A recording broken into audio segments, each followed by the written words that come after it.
وأنا اللي عملت القرنبيط بطريقة مختلفة زي بتاع المطاعم بالظبط، وبتركات سهلة جدا وبسيطة. جبنا القرنبيطة من السوق، هنقطع منها العروش الخضراء بتاعتنا زي كده، وهنغسلها كويس جدا كذا مرة. وبعد كده هنجيب مية ونحط فيها معلقة من الملح ومعلقة من الكمون، وبعد كده هنغسل القرنبيطة حطيناها فيها وسلقناها طلعت بالجمال والحلاوة دي. هنقطعها قطع صغيرة، وهنجيب بقى حلة فيها كوباية مية، 2 بيضة وكاري وكركم وفلفل أسمر وبابريكا وشوية شطة، وكمان حطينا توم ومعلقة ربع معلقة صغيرة من البيكنج صودا.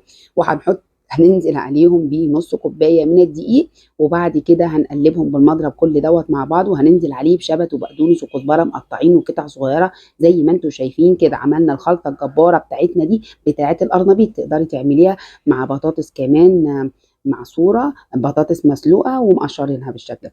تعالوا بقى، احنا عملنا هنا بطاطس محمره كده مع القرنبيط. قرنبيط يعني بطاطس محمره. يلا بقى تعالوا نقلي القرنبيط بتاعنا بطريقه سهله جدا. هو بعد ما نقليه تطلعيه على مناديل، او تحطيه على خضره شبت وبقدونس كده او جرجير، يمتص الزيوت بتاعته، يطلع بالجمال والحلاوه بتاعتنا دي. هوريه لكم دلوقتي حاجه كده تفتح النفس. يا سيدي على الجمال، شويه طحينه وسلطه خضر على الجمال والحلاوه دي. مفيش كلام يتقال بعد كده. قرنبيط حاجه رخيصه جدا، لكن بجد هو حلو جدا، وتقدري تزيني بيه سفرتك. شايفين الجمال والحلاوه؟ حاجه كده بالف هنا وشفا.